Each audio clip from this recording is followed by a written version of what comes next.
CTL 아카데미는 교회와 부모, 학교가 하나가 되어 아이들의 영혼육을 보호하고 하나님의 말씀이 아이들의 삶에 뿌리내려 넉넉히 이기는 생명을 가진 부흥의 다음 세대를 키워가는 대한교육 공동체입니다.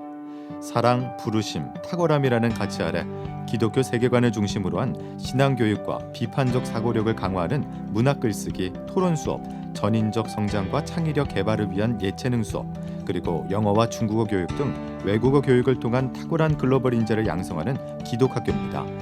CTL 학생들은 이전과 다른 하나님을 경험하고 학교에 있는 동안 교사들의 철저한 멘토링과 사랑으로 세상을 섬기는 실력 있는 하나님의 나라의 인재들로 자라나게 됩니다. 그 세상에서 이렇게 살다 보면 여러 가지 그냥 세상의 가치들이 있는데 이 CTL 안에서 선생님들이 말씀으로 하나하나를 다 이렇게 일일이 꼭꼭 집어서 말씀을 해주시고 티칭을 해주시는데 아이들이 진짜가 뭔지 하나님의 말씀과 진리가 뭔지 그리고 그것이 아닌 세상의 것이 무엇인지를 구별할 수 있고 분별을 할 수 있는 그것들이 가장 저는 참 좋은 것 같습니다. 학교에 오기 전 한 선생님으로부터 큰 상처가 되는 말을 들은 학생이 있었습니다. 무척 화가 나는 언어였지만 어떠한 반박도 하지 못한 채 그 말을 그냥 받아들였다고 합니다.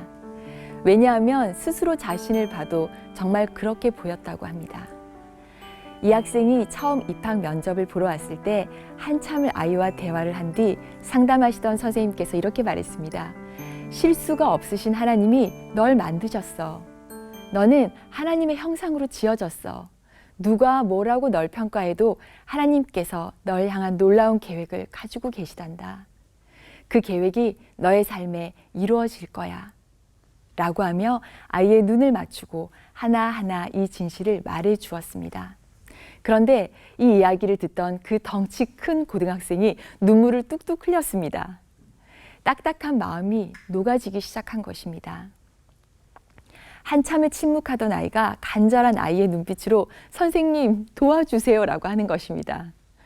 만난 지 1시간도 안 되었는데 아이는 마음을 활짝 열었고 이미 그 안에 있는 하나님의 형상으로 지어진 그 속사람이 일어나 기지개를 펴는 것 같았습니다. 이 아이는 아주 총명한 아이입니다. 그리고 리더십이 있었어요. 그리고 선한 마음과 탁월함을 가진 아이였습니다. 그 보아들이 학교에서 다양한 손길을 통해서 다듬어져 가고 있습니다. CTL에는 사랑, 부르심, 그리고 탁월함의 핵심 가치가 있습니다. 먼저 CTL의 사랑은 하나님의 사랑, 아버지의 마음입니다. 우리가 받은 아들의 생명은 이기는 생명입니다. 그 가치가 우리의 위닝 스피릿입니다. 우리는 사랑받도록 지어졌고 온전한 사랑이 두려움을 내어 쫓는다는 말씀 안에서 학교도 세울 수 있었습니다. 아이들이 하나님의 사랑을 유업으로 받기를 또 그 사랑 안에서 넉넉히 이기며 살아가기를 저희는 간절히 기도해 왔습니다. 먼저 사랑을 충분히 받고 또 다른 사람을 사랑할 수 있는 사람으로 키우는 것은 저뿐만 아니라 모든 부모들의 마음이자 소원일 것입니다. 아이들에게 사랑에 기반한 건강한 자아 정체성이 결국 그들의 삶을 결정한다는 것은 부모님들은 다 알고 계실 것입니다. 나는 누구인가? 나는 어떤 사람인가? 라는 말을 조금만 바꾼다면 나는 얼마나 사랑받는 사람인가? 나는 얼마나 귀한 존재인가? 라고 우리는 말할 수 있습니다. 아이들을 향한 하나님의 사랑, 아버지의 마음은 그러면 무엇일까요? 먼저는 무조건적인 사랑입니다. 하나님이 너를 사랑하시되 끝까지 사랑하시며 너에게 관심이 많으시고 너를 좋아하셔. 그리고 가장 좋은 것으로 너의 삶을 돌보시는 아버지시라는 이 본질적인 사랑을 아이의 마음 깊이, 아주 깊이 새겨줘야 합니다. 저희 집 아이들이 같은 이야기를 너무 자주 들으면 귀에 피가 날 것 같다고 합니다. 그 정도로 자주 말해줘서 잠꼬대로 나올 때까지 우리는 계속 이 본질적 사랑을 말해주어야 합니다. 생각보다 시간이 많이 걸리지만 그렇게 새겨진 진리는 삶의 투쟁들을 맞서는 힘의 근원이 됩니다. 이 무조건적인 사랑과 더불어서 또 하나의 중요한 사랑이 있습니다. 바로 그것은 진리와 함께 기뻐하는 사랑입니다. 아버지의 사랑은 불의를 기뻐하지 아니하고 진리와 함께 기뻐합니다. 학교에서 아이들을 지도하다 보면 아이들 안에 있는 악을 만날 때가 있습니다. 그 실수에 대해 사랑으로 가르치는 것은 너무나 중요합니다. 잘못된 선택을 하게 되는 마음의 동기들을 아이들에게 비춰주고 말해줍니다. 자신의 선택에 대한 결과들을 선명하게 깨달을 때까지 말해줍니다. 그리고 아이들 안에 있는 선한 양심이 진리와 거짓을 분별하도록 가르칩니다. 이것이 훈육입니다. 이것이 진리와 함께 기뻐하는 사랑입니다. 어떻게 그 사랑의 유업 안에 살아갈 수 있을까요? 자주, 지속적으로, 끊임없이 선포해 주어야 합니다. 그렇다면 어떤 방식으로 전할까요? 첫 번째는 예배입니다. 예배를 통해 하나님의 사랑을 경험할 수 있습니다. 저희 학교에 이야기하면서 눈도 잘 못 마주치고 어둡고 우울한 학생이 있었습니다. 그런데 예배를 통해서 하나님의 사랑을 그 아이가 경험했습니다. 체험했습니다. 그 사랑을 선생님들과 친구들이 계속적으로 이야기해 주었습니다. 이 아이가 서서히 변하기 시작했습니다. 이 아이가 나서서 손들고 발표도 하고 잘 웃고 심지어 먼저 농담도 하는 이런 기적들이 일어나기 시작했습니다. 하나님의 사랑은 실제입니다. 예배를 통해 그 사랑이 정말 실제적으로 흘러서 아이들의 삶에 변화를 일으킵니다. 아이들이 사랑의 유업 안에 살기 위한 두 번째 방법은 바로 선생님입니다. 학교에서 아이들은 하루 종일 선생님의 이야기를 듣습니다. 선생님의 마음 안에 사랑이 가득 차 흘러넘치면 아이들에게 그 사랑이 흐릅니다. 임신한 엄마가 태아를 위해 좋은 것을 먹고 해로운 음식은 피합니다. 선생님들도 마찬가지입니다. 아이들을 사랑하기 위해 자기 자신을 관리합니다. 저희 한 선생님은 학생들이 없는 곳에서도 또 학교가 아닌 곳에서도 자신의 영을 관리하고 마음을 관리하고 행동을 관리하신다고 했습니다. 학생들에게 좋은 것이 흘러가야 하기 때문입니다. 또 여러 방법을 통해 학생들이 사랑을 경험하도록 몸으로 체험하도록 선생님들이 누구보다 열정적이십니다.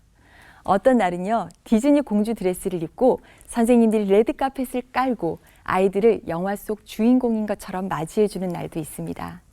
또 어떤 날은요, 하와이안 룩을 입고 훌라춤을 추며 학기를 축하하고 시작하기도 합니다. 아이들의 반응은 폭발적입니다. 너무나 좋아합니다. 생일에는 그 아이가 좋아하는 컵라면으로 케이크 모양을 만들어서 축하를 해주기도 하고 반 전체가 세운 작은 목표를 성취하면 다 같이 그것을 축하합니다. 학생들의 미숙한 부분이 보일 때도 있습니다. 이럴 때는 각 교과 선생님들의 의견을 모두 듣고 정확한 언어로 그 아이를 교정해 주기도 합니다. 칭찬을 들을 때도 때론 혼이 나더라도 아이들의 마음에는 선생님이 날 사랑한다는 믿음이 그 마음에 심겨져 있습니다. 마지막으로 정말 중요한 지속성입니다.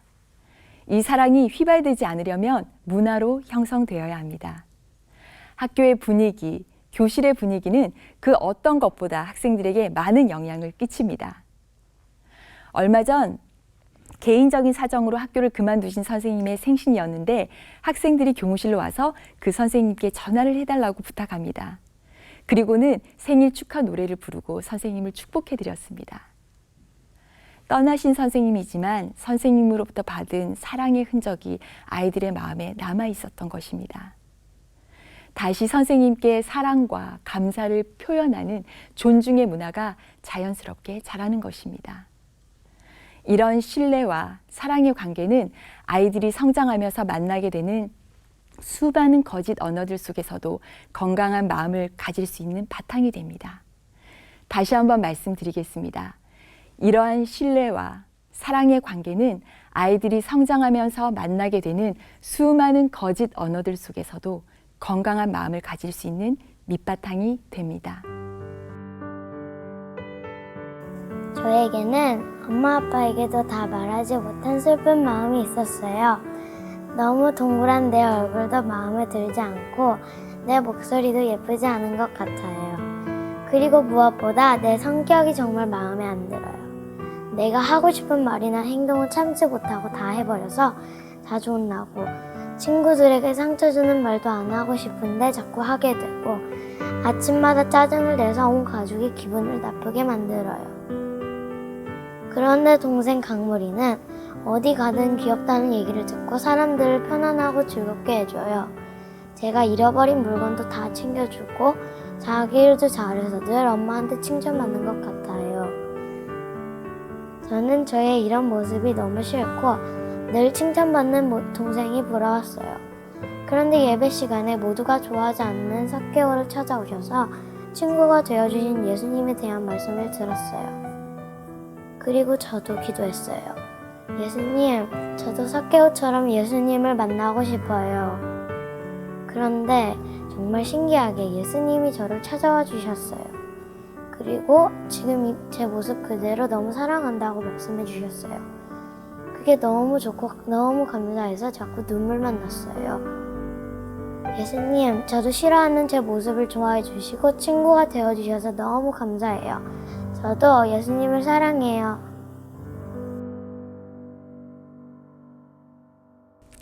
가만히 두어도 자라는 것, 가라지입니다. 거짓 언어들은 참 교묘하게 아이들의 마음을 파괴합니다. 이 아이의 부모님은 참 훌륭한 분들이세요. 네가 100점이 아니어도 괜찮다고 말해주고 아이가 하나님의 은혜에 기대어 살아가기를 더 원하는 그런 부모님입니다. 그런데도 아이는 스스로의 모습, 성격이 마음에 들지 않는다고 했고 자신과는 다른 동생과 자신을 비교하며 어느 순간 마음이 상해 있었습니다. 겨우 10살인데 말입니다.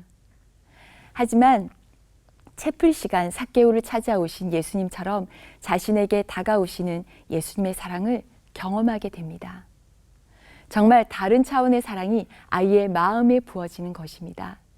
10살 아이가 예수님을 만나 마음의 투쟁에서 승리하는 이 이기는 생명이 위닝 스피릿입니다.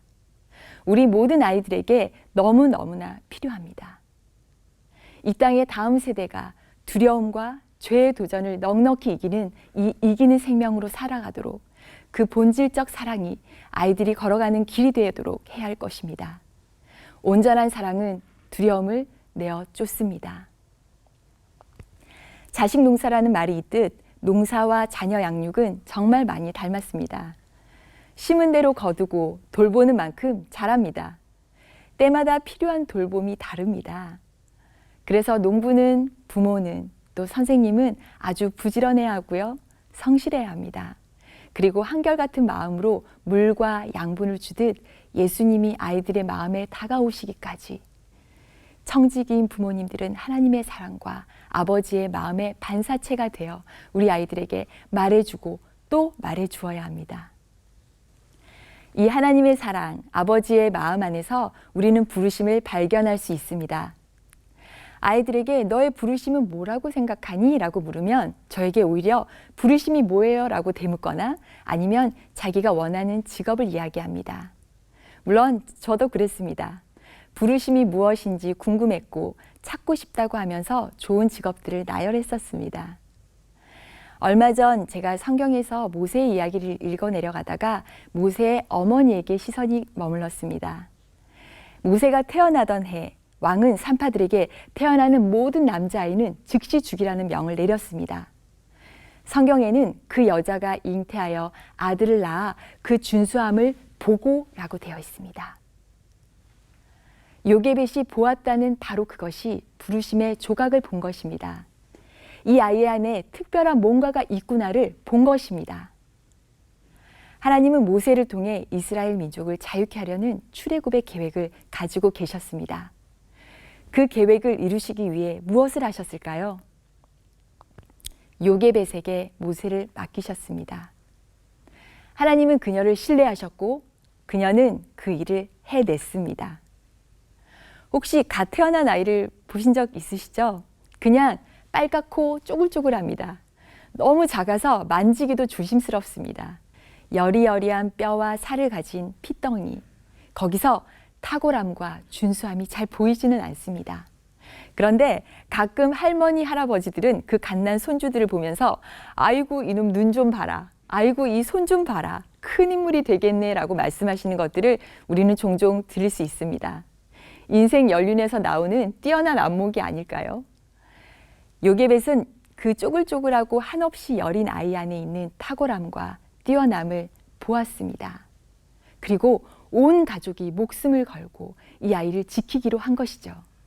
갈대 상자를 만들고 철저히 준비해서 바로의 딸의 손에서 결국 모세를 키워냅니다.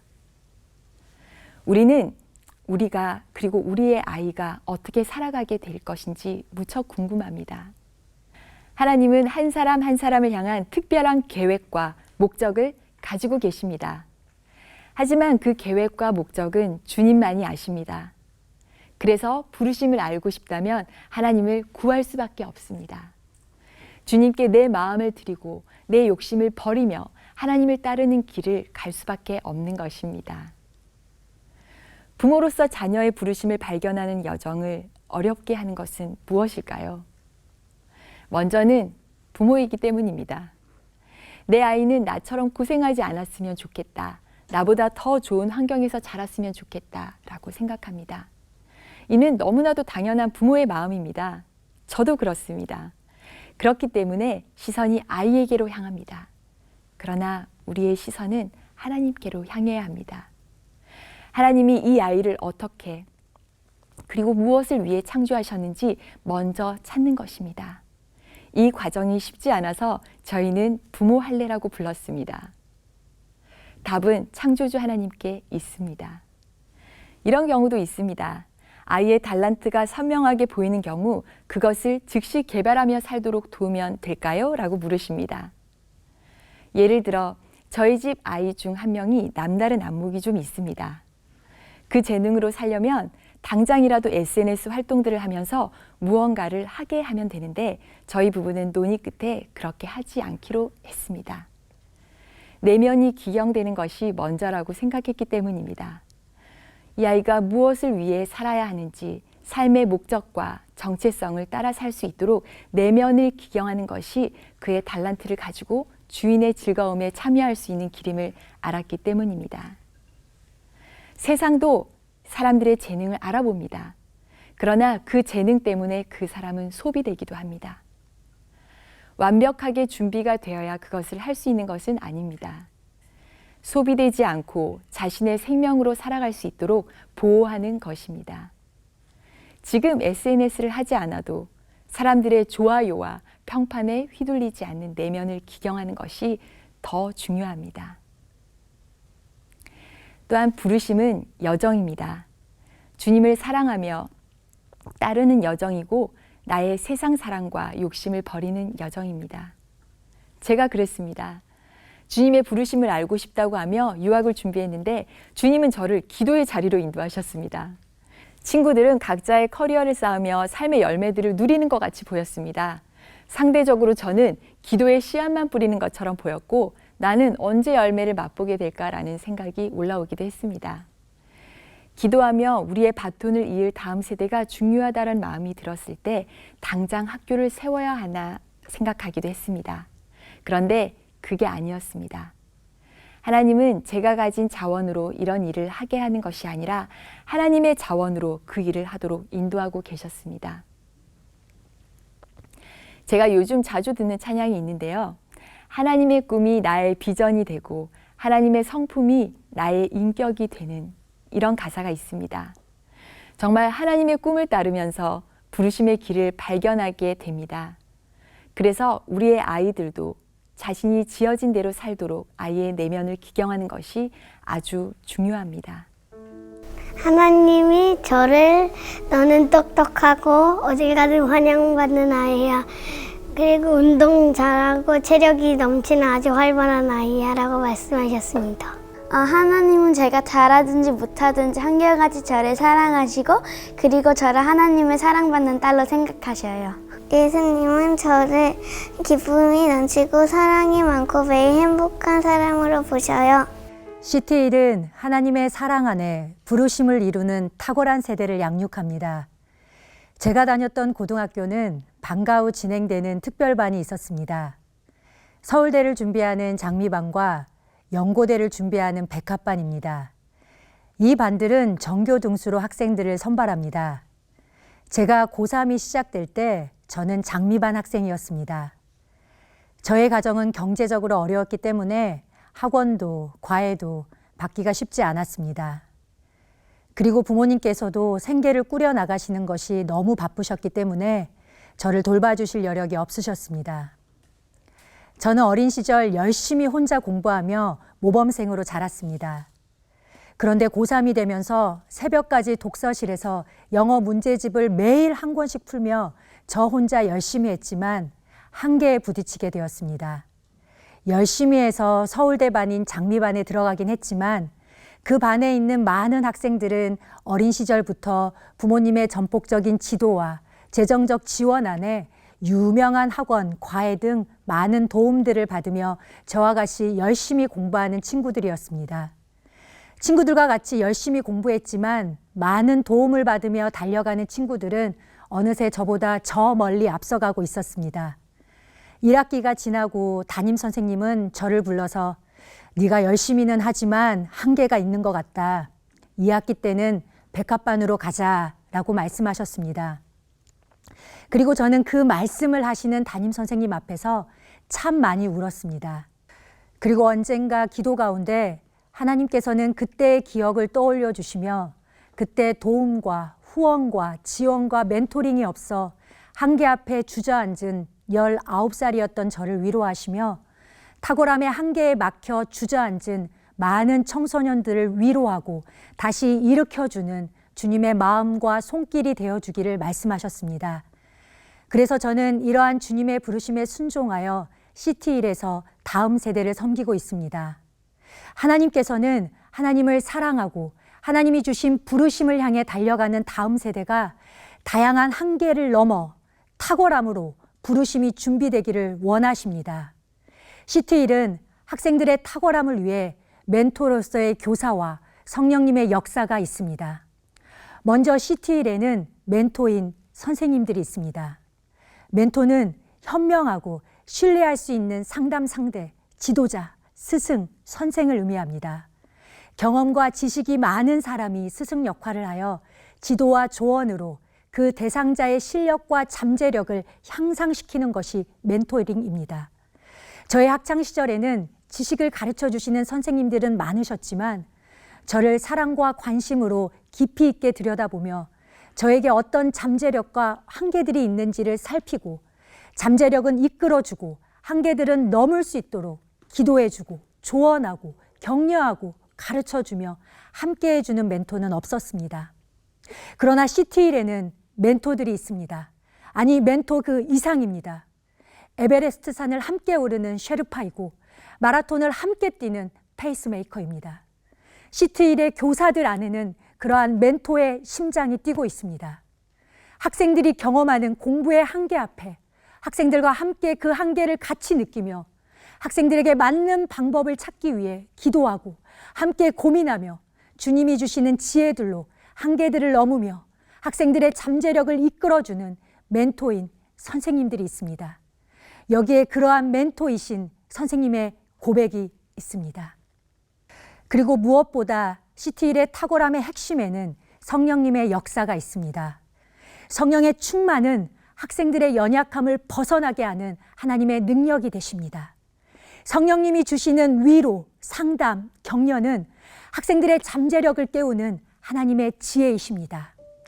역사 속 위대한 위인들 곁에는 위대한 멘토들이 있었습니다. CT1은 하나님 나라를 이끌어갈 위대한 다음 세대를 일으키기 위해 최고의 멘토이신 성령님이 이끄십니다.